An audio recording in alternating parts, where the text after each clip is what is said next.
हालांकि निकाह नबी की सुन्नत है और नबी की सुन्नत कभी तबाही नहीं ला सकती, वो भलाई लाएगी। लेकिन फिर भी इनकलाब क्यों आता है शर के साथ? वो हमारी शरपसंदियां और हमारी मक्कारियां और शादी को सुन्नत रसूल से हट दुनियावी तरीकों में और शैतान के बहकावे में आकर लहवो लईब में डूबकर जो शादियां करते हैं वो शर लाती हैं, इसलिए कि सुन्नत से हट के। जी जी, हक बात। जबकि शादी निकाह जो है खैर है। नबी तो फरमाते हैं निकाह करो आधा ईमान महफूज हो जाता है। आधे ईमान के बारे में अल्लाह से डरो। लेकिन फिर भी शादी के बाद में कभी कभी इनकलाब ऐसा आता है, और आप देख रहे हैं कोर्ट कचहरी थाना चौकी पंचायत है छुटने तलाक, कितनी लड़कियां न तलाक ली अपने घरों पे बैठी हैं, समझ रहे हैं आप? उनके शौहर इतने बड़े दयूस हैं, न वो उन्हें तलाक देकर आजाद कर रहे हैं, न उनको अपने घर पे रख रहे हैं, उनकी जिंदगियों को तबाह कर दिया। सालों साल बापों के घर पे पड़ी है। कुछ तो ऐसे कि उनके बच्चे भी हो गए, उसके बावजूद भी कोई मामला हल नहीं हो रहे। लोगों मुआशरा आज हमारा किधर जा रहा है? ये जिंदगी में खुराफात और परेशानियां क्यों? इसलिए गेहूं बोगे तो गेहूं आएगा, धान बोगे धान आएगा, आम बोगे आम आएगा, बबूल बोगे कांटा आएगा, लीमू बोगे खट्टा फल आएगा। जी, जैसा हमने बोया वैसा काटा। तो जो शादी हमने जिस तरह से की उस तरह का फल हमारी निगाहों के सामने है। रिश्ते की इब्तिदा से लेके और शादी तक तवज्जो से सुने मेरी गुफ्तगू को, कुछ इस्लाही बातें हो जाए ताकि हमारे मुआशरे में अगर नौजवानों की समझ में आ जाए तो कुछ ना कुछ तो सुधार पैदा। रिश्ते से लेके शादी तक नबी की सुन्नत को फॉलो करो। आवाज कम बढ़ती क्यों हो रहा है? एक जगह नबी की सुन्नत को फॉलो करो, इंशाअल्लाह तुम्हारी शादी बाईस बरकत, बाईस रहमत और घर में खुशियों का एक इनकलाब लाएगी। जी, लेकिन फॉलो करना पड़ेगा मुस्तफा की सुन्नत को। हक बात। ये बात ज़हन नशीन कर लें आप। ये बात आप आपने भेजे में डाल सुन्नत रसूल से हटकर दुनिया कामयाब ना हो सकी तो तुम उनका कलमा पढ़ के उनसे हटके कैसे कामयाब हो जाओगे? सही। शागिर्द उस्ताद की मुखालफत करके कामयाब नहीं, हक बात। मुक्तदी इमाम की मुखालफत करके कामयाब नहीं, चेला गुरु की मुखालफत करके कामयाब नहीं, औलाद वालिदैन की मुखालफत करके कामयाब नहीं, तो उम्मती नबी की मुखालफत करके कैसे कामयाब होगा?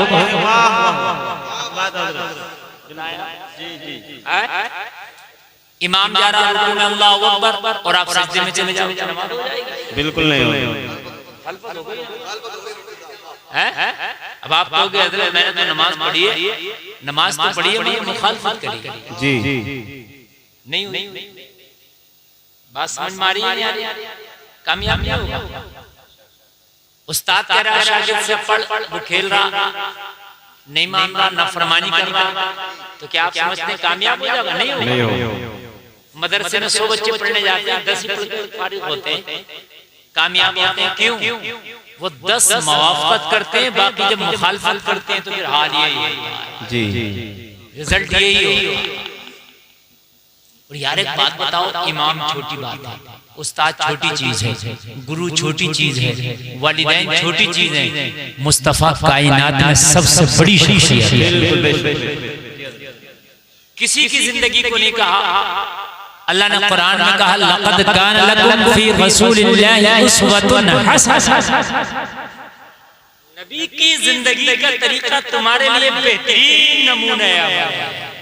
अगर आप नबी की जिंदगी को फॉलो करेंगे तो फिर आपकी जिंदगी में शांति आएगी, खैर आएगी, भलाई आएगी, रहमतों के नुज़ूल होंगे, जिंदगी में खुशहाली आ जाएगी। ये मेरा मानना नहीं है, गैरों का भी मानना है।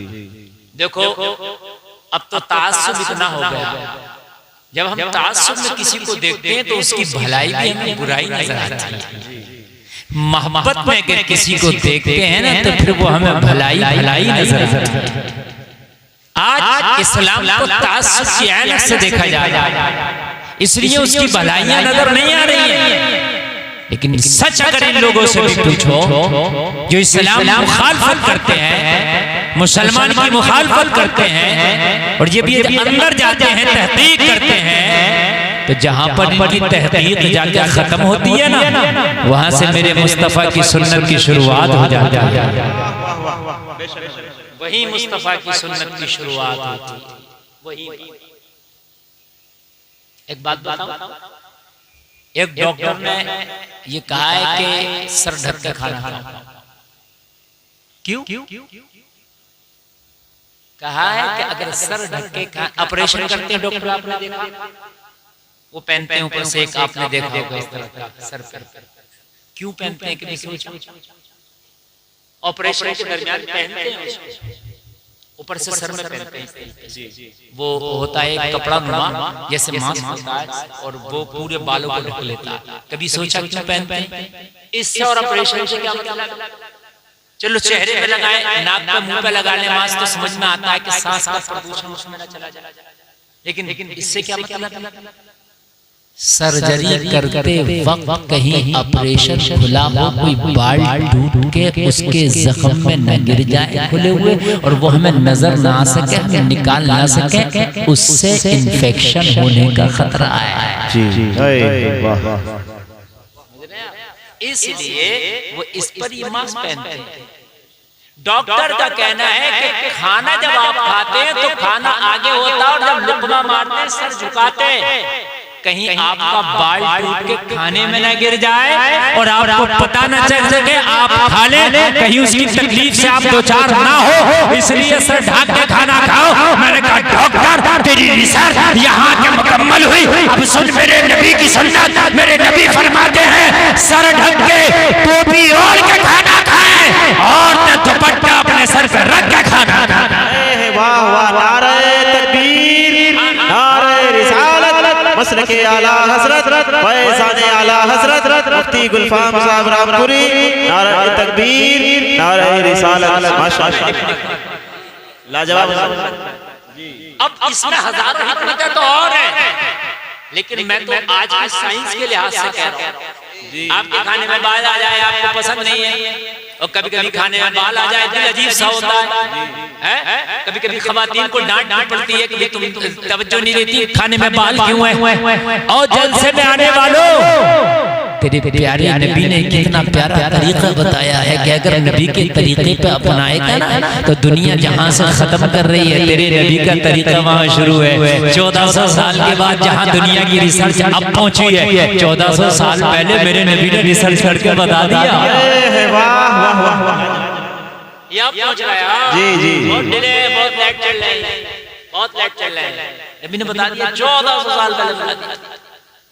अब जमाना घूम के आ रहा, हर डॉक्टर, हर हकीम कह रहा सादा गलत तो नहीं मिलेगा। कोई एक डॉक्टर बता दो जो ये कह रहा है खूब तला खाओ, खूब भुना खाओ, खूब मुर्ग मुसल्लम खाओ, खूब गोश्त खाओ, एक डॉक्टर दिखा दे। पूरी दुनिया का डॉक्टर कह रहा सादा खाओ, हल्का खाओ। मेरे नबी ने खा के बताया सादा और हल्का। जी ये तो खाली कह रहे हैं, मेरे नबी ने खा के बताया। कभी पेट से पत्थर है, तो कभी खजूर है, तो कभी फाका है, तो कभी जौ की रोटी है। ये मेरे नबी के खाने हैं। और जलसे में आने वालों कान खोल करके सुनो, दुनिया अब रिसर्च पे आई है। आप हल्का खाना, कम खाना फायदेमंद है, मैंने कहा मेरे नबी की तो सुन्नत ही है जब खाने से खुद भूखे रह जाओ, थोड़ी सी गुंजाइश रह जाए तो खाने से हाथ खींच लो। मेरे नबी की तो सुन्नत ही है, प्यारा तरीका है। अब मुझे बताया, अब मुझे बताया और सुनो जलसे में आने वाले कान खोल खोल के सुनो। मेरे नबी का तरीका है मीठा बीच में खाओ, शुरू में नमकीन आखिर में नमकीन। गोया का नमकीन 2 मरतबा मीठा, 1 मरतबा यानी मीठे की कम कर दी। और आज हर डॉक्टर कह रहा है कम मीठा खा। जी हिम्मत है यार सुन्नत में, जरा आप देखें तो फिर शादी जब तू अपने तरीके पे करेगा, शैतान के तरीके पे करेगा, खुराफात के तरीके पे करेगा, तो मुझे बताओ बरकत कहाँ से आएगी, रहमत कहाँ से आएगी, सुकून कहाँ से आएगा, जिंदगी में इनकलाब सुकून वाला कहाँ से आएगा। जलसे में आने वालों, जब शादी तरीका ही मुस्तफा का है, जब मेरे नबी दुनिया में तशरीफ ना लाए थे, ऐलाने नबूवत ना हुआ था, तो लोगों को शादी के तरीके भी मालूम नहीं थे। मेरे नबी ने तमाम जमाने ने, तमाम कायनात ने खुदा की कसम मेरे नबी से शादी का तरीका सीखा है। जलसे में आने वालों, दुनिया वालों को पता ही नहीं था शादी होती कैसी है। शादी नहीं थी, बल्कि ज़माने जाहिलियत में एक लड़की के साथ 20 लोग मिलकर बलात्कार करते, और जब वो हमल हो जाती है, जिसकी तरफ इशारा कर देती है कि इसका बच्चा मेरे पेट में, उसे शादी की जाती है। ये गंदे तरीके, ये तरीके थे शादी। 3-4 तरीके से होती थी शादी। एक तरीका ये भी था जो आज चलता है पसंद से, और भाई उसको ये पसंद है, उसको ये पसंद है, और एक दूसरे की मर्जी से शादी। लेकिन जलसे में आने वालों, मेरे नबी ने जो बेहतर और बेस्ट तरीका था पूरी दुनिया को दे दिया। शादी करो, सबसे पहले दीनदारी। जी क्या देखो, दीनदारी, जोर से बोले, दीनदारी, जो आज बिल्कुल नहीं दिख रही, बिल्कुल इसका फकदान है दीनदारी। अगर आज सबसे पहले देख रहे हैं शादी के लिए तो मालदारी, मालदारी, ये मालदारी बात की चीज है, और ये साथ में है। दीनदारी जरूरी है, मालदारी जरूरी नहीं। जी मालदारी। अब खाली अगर मालदारी देखोगे तो कुरान कहता है इन्नमा अमवालुकुम व औलादुकुम, तुम्हारा माल और तुम्हारी औलाद कितना है, माल कितना है, और तुम माल के चक्कर में पड़ के निकाह कर रहे हो। कुरान कह रहा, क्या कह रहा, कह रहा फितना है। बताइए आप, फितना है और तुम माल के चक्कर में पड़े हो, तो जाहिर सी बात है शादी अगर हुस्न की बुनियाद पर करो, सिर्फ हुस्न की बुनियाद पर, ये भी फितना बन जाएगा। सिर्फ हुस्न की बुनियाद पर शादी नहीं होना चाहिए, हुस्न अखलाक की बुनियाद पर शादी होनी चाहिए। समझ रहे हैं आप, हुस्न की बुनियाद पर नहीं, अखलाक की बुनियाद। आज सिर्फ हुस्न ज्यादा देखा जा रहा, और नौजवान लड़के तो इतने बहक गए जब ये हुस्न देखते हैं। ये हमारी कौम की बेटी है, जब हुस्न देखती है तो मजहब भी नहीं देखती, ये तो मजहब को भी नहीं देख रही है। बस पसंद आ गया, मजहब अपना है कि नहीं है, शादी करना है। क्यों, क्या वजह है? दीन की कमी की वजह है। जाहिरी हुस्न चंद दिन का है, हुस्न का अखलाक मरने के बाद भी जिंदा रहता है। दुनिया का सबसे पहला कत्ल, सबसे पहला मर्डर हुस्न की वजह से, सबसे पहला मर्डर, सबसे पहला कत्ल हुस्न की वजह से हुआ। हजरत आदम के बेटों ने जब एक औरत से शादी के लिए ठानी, तो मालूम है काबिल ने सबसे पहला मर्डर किया। किसके ऊपर? एक औरत के हुस्न से। और ये मर्डर का सिलसिला चल ही रहा, नहीं चल रहा है? तरीके बदल गए, मर्डर वही चल रहा है। तरीके बदल गए, मर्डर वही है। उस जमाने में मर्डर किया औरत के हुस्न की वजह से। समझ रहे हैं आप तरीके? आज मर्डर चल रहे हैं। अभी एक आपके सामने आया, किसी ने सांप से डसवा के मर्डर कर दिया, किसी ने काट के ड्रम में भर दिया, बात है कि नहीं? किसी ने चाय में जहर मिलाया, क्यों? फितना है, ये भी फितना है। अगर आप दीन पहले देखेंगे उसके बाद माल हो, हुस्न हो, तो दीन की वजह से ये माल भी खैर हो जाएगा और ये हुस्न भी खैर हो जाएगा। बात समझ में आ रही है कि नहीं आ रही है? दोनों खैर हो जाएगा, लेकिन नियत दीन हो, दीनदारी हो। अगर नियत दीनदारी है, खुदा की कसम मालदारी नहीं है, तो अगर किस्मत से मालदारी मिली, अगर हुस्न भी मिला, तो तेरे लिए खैर बनेगा। इसलिए कि जिसके अंदर दीन होगा वो शोहर को काटेगी नहीं, शोहर को मारेगी नहीं, शोहर का मर्डर नहीं करेगी, बल्कि कहेगी मेरे मुस्तफा की शरीयत कहती है मेरा शोहर मेरी जन्नत है, मेरा शौहर मेरी जन्नत है। और किसे पता चलेगा? जिसको दीन का पता होगा, जिसे दीन की खबर होगी। आवाज बढ़ाओ, ये आवाज कम हो रहा है, मजा नहीं आ रहा, कब तक हम मेहनत करेंगे? थोड़ी सी बढ़ा दीजिए, तबीयत अच्छी नहीं है। आपका साउंड में ना बड़ा हल्कापन है, आवाज बच्चे की पतली सी लग रही है। दीनदारी क्या देखेंगे पहले? जोर से बोले, जोर से बोले। दीनदारी। अब तवज्जो करते हैं, तकरीर शुरू हो रही है, ईमान ताज़ा हो जाएगा, मजा आ जाएगा। दीनदारी पहले। अगर आप ये नहीं देखेंगे तो फिर आपको परेशानियों से, तकलीफों से कोई नहीं बचा सकता, आपको फितनों से कोई नहीं बचा सकता। और वो दिन दूर नहीं है, कान खोल करके सुनो। अगर शादी सही लड़की से हो जाए तो दुनिया में वो तुम्हारी जिंदगी को जन्नत बना देती है, और अगर शादी जरा गलत से हो जाए तो ये भी समझ ले दुनिया में तेरी जिंदगी को जहन्नम बना देती है।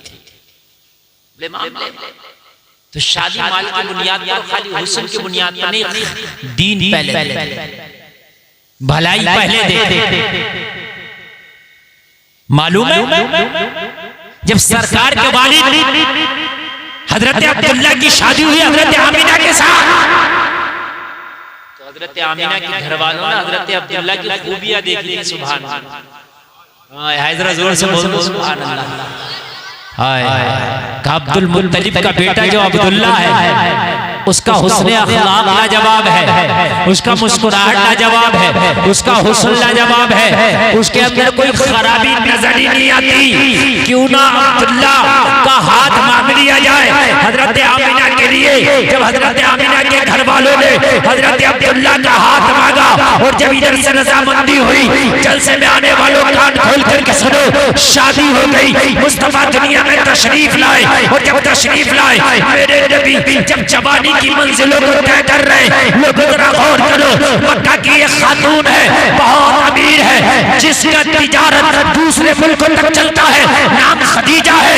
मेरे नबी उसका माले तिजारत लेके जाते हैं। लोगों जरा गौर करो, जब मेरे नबी वापस आते हैं और मुनाफा ज्यादा होता है, जरा गौर करो, गौर करो।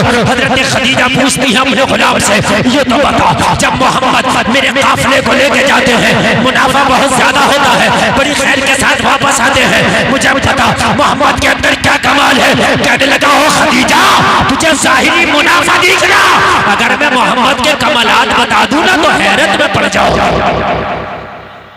हैरत में पड़ जाओगी। आवाज में इतनी साफ आ रही है कि नहीं आ रही है? आ रही है ना? मुझे नहीं आ रही है साफ, लग रहा है आपको आ रही है। मुझे ऐसे लग रहा है कि मैं जोर से बोल रहा हूँ तो आवाज जो है नहीं आ रही है शायद। हाँ, 10% डिसमिस हो रही है।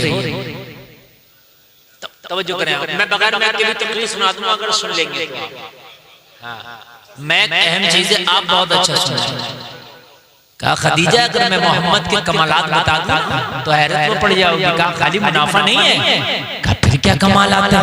कहा मोहम्मद जब पथरीली जमीन पर चलते हैं तो पत्थरों पर पैर उनके छप जाते हैं, नक्श हो जाते हैं, पत्थर मोम हो जाते हैं, नबी के तलवे को अपने सीने में समा लेते हैं। और जब मुस्तफा रेतीली जमीन पर चलते हैं तो पैर धंसता नहीं, इसलिए कि पैर धंसना भी एक तकलीफ का बाइस है। फिर रेत इस तरीके से मुस्तफा के पैर को संभाल लेता है कि अंदर धंसने नहीं देता। ये मोहम्मद के कमालात है। हजरत खदीजा कह रही है, ये कमालात तो बड़े अजीब है, बड़ा अच्छा लग रहा है, जरा और आगे बताओ। कहा शिद्दत की धूप होती है, सूरज मुकम्मल अपनी जो है जवानी पर होता है, बड़े पसीने लोगों के निकल रहे होते हैं, उस वक्त मैंने देखा है कोई साएदार दरख्त नहीं होता मगर बादल आके मोहम्मद के ऊपर छाया कर लेते हैं। ये कमाल है। हजरत खदीजा ने जब ये सुना, लोग ये कमाल सुने तो माल की तरफ तो तवज्जो ही नहीं गई। मेरे नबी को निकाह का, शादी का पैगाम भेज दिया। जलसे में आने वालों जरा गौर करो, गौर करो। शादी का पैगाम भेजा, और जब मेरे नबी को शादी का पैगाम भेजा, हजरत मेरे नबी ने इस पैगाम को कबूल फरमाया। अब जलसे में आने वालों जरा गौर करना, अम्मी खदीजा की उम्र 40 साल है, मेरे मुस्तफा की उम्र 25 साल और शादी हो रही है। पहला निकाह मेरे नबी की, पहली शादी। उम्र कितनी है? 25, और फर्क कितना? 15 साल का। कितना? जोर से बोलो। 15 साल का। मेरे नबी ने ये सबक दे दिया कि अगर रिश्ते अच्छे हो ना तो उम्र थोड़ी बहुत ऊंची नीची हो ना तो उस पर रिश्ते ना छोड़ दिया गया। आज तो कह देते हैं लड़की की उम्र ज्यादा है, लड़के की उम्र ज्यादा है। क्या तुझे पता है पहले ये लड़की मरेगी या पहले लड़का मरेगा? क्या पता कौन मरे? बात है कि नहीं? कभी कभी तो हमने देखा कि ज्यादा उम्र वाला जिंदा रह गया, कम उम्र वाला चला गया। तो ये चीज रिश्तों के लिए अब तो इतनी चीजें कर दी है, इतनी चीजें कर दी है, बड़ा हार्ड हो गया रिश्ता पसंद करना भाई। लड़की लंबी भी हो, कलर भी अच्छा हो, है ना, खूबसूरत भी हो, फिर बड़ी डिग्री भी हो, फिर बड़ा जहेज भी हो, नाक भी अच्छी हो, आंख भी अच्छी हो। ये मसले हैं यार। कभी ये भी देखा कि लड़की को नमाज याद है क्या? ये शायद किसी ने आज तक पूछा हो।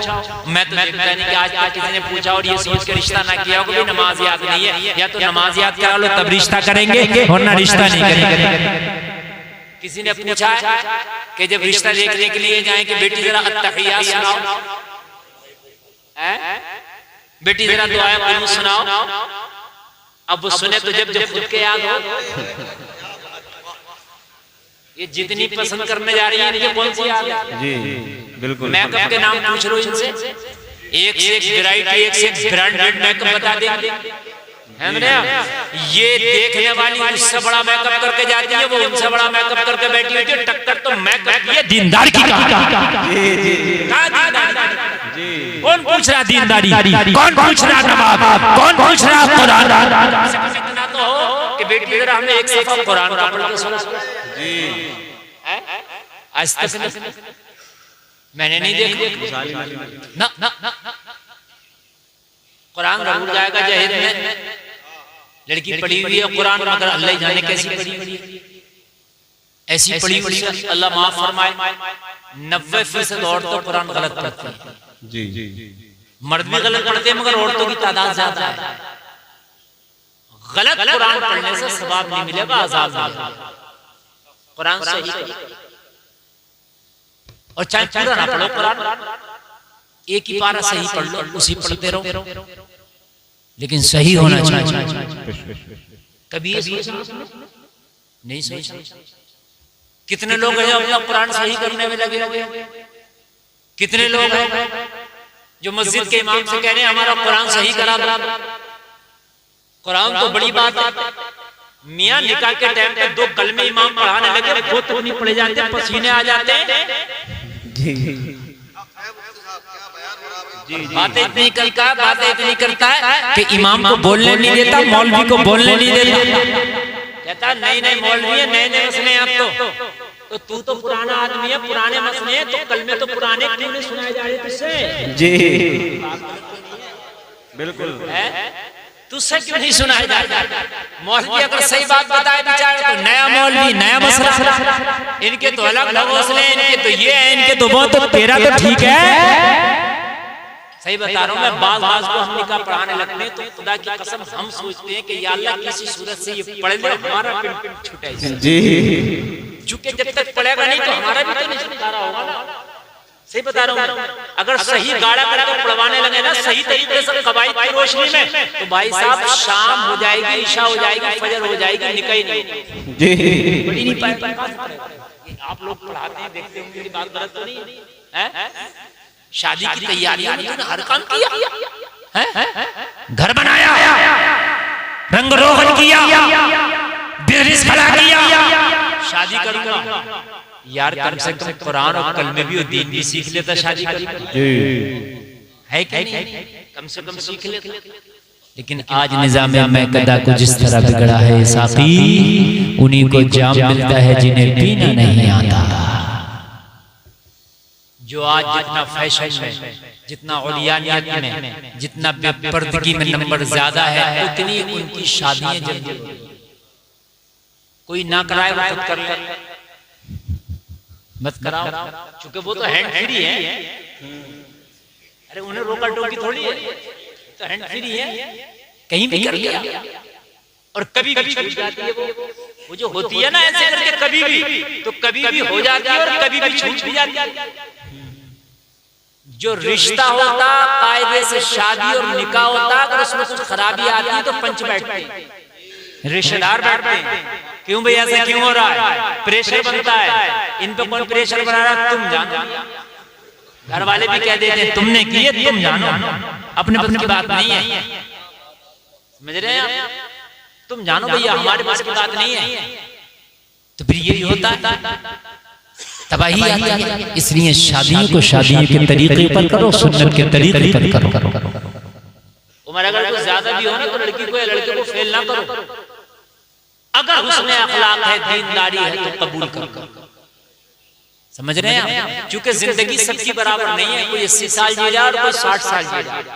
तो अगर ये 2-4 साल बड़ी या बड़ा भी है, तो क्या पता इसकी जिंदगी तुझसे लंबी हो, ये फिर भी रह जाए। अरे बोलो है क्या नहीं है? फिर भी जिंदगी लंबी हो। ये सारी चीजें निकालो। मेरे नबी ने 2 तरह के निकाह किए, एक अपने से ज्यादा की उम्र के साथ और एक अपने से कम उम्र के साथ। अम्मी आयशा से निकाह हुआ तो उनकी उम्र मेरे नबी से कम थी। तो ये पैगाम दे रहे हैं कि उम्र कम बढ़ती हो तो निकाह को ना रोको, बल्कि दीनदारी की बुनियाद पे निकाह करो। बात समझ में आ रही है कि नहीं आ रही है? निकाह करो। लेकिन आज शादी करना आसान है, खाली रिश्ता देखना और पसंद करना बड़ा मुश्किल है। यकीन करना, अगर लड़का या लड़की नीट की तैयारी कर रहा हो, इसका एग्जाम हो, उसे इतनी घबराहट नहीं होगी जितना लड़की को देखने आते हैं उस गरीबी को घबराहट होती है। जी आज नीट से भी हाई इम्तिहान पता नहीं पास होंगी कि फेल हो जाएगी। मेरी बात गलत तो नहीं है?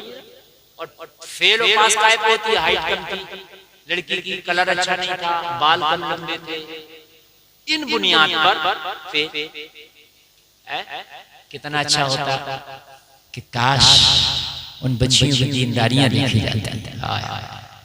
तो फिर खुदा की कसम खा के कहते हैं तुम्हारी शादियां रहमत हो जाती, बरकत हो जाती। और नौजवानों कान खोल करके सुनो, जब तुम शादी करने निकलो तो माल की बुनियाद पर निकाह की पेशकश ना करना, नामाए अमाल की बुनियाद पर निकाह की पेशकश करना। वाह वाह वाह वाह। शायद तेरी नस्लों में फिर से कोई सलाहुद्दीन अय्यूब, फिर से जी, फिर से तेरी नस्लों में कोई मोहम्मद बिन कासिम आया, फिर से कोई मूसा बिन नसीर और तारिक बिन जियाद आया। हर चीज में टक्कर देखता, हर चीज में बराबरी देखता। नहीं शादी करूंगा तो भाई टक्कर क्यों होनी चाहिए? यार अल्लाह ने जब सबको एक सा ना बनाया, बराबर ना बनाया, तो तू कहां से ढूंढ लेगा? सबके आवाज एक से नहीं, सबकी सूरतें एक से नहीं, सबके कलर एक से नहीं, सबके मिजाज एक से नहीं, और तू एक से नहीं। कह रहा मौलाना रिश्ता तो कराओ, मगर हमारे हिसाब का हो, हमारी टक्कर का हो। ऐसा नहीं, कोई जरूरी नहीं कि तेरी टक्कर करे। कहां से देखेगा टक्कर? अगर मौला अली अपने बच्चों की शादियां करने टक्कर पे आ जाते तो किसकी बेटी ऐसी थी जो हुसैन के लिए काफी होती कि जिसका बाबा अली हो, जिसका नाना मुस्तफा हो। बताया न उनकी तरह किसी का घराना, न उनकी तरह इल्म है, न उनकी तरह हुस्न है, न उनकी तरह जमाल है, न उनकी तरह खूबसूरती है, न उनकी तरह तकवा, और न उनकी तरह अल्लाह का कोई महबूब। बताया किसे देखते? शादी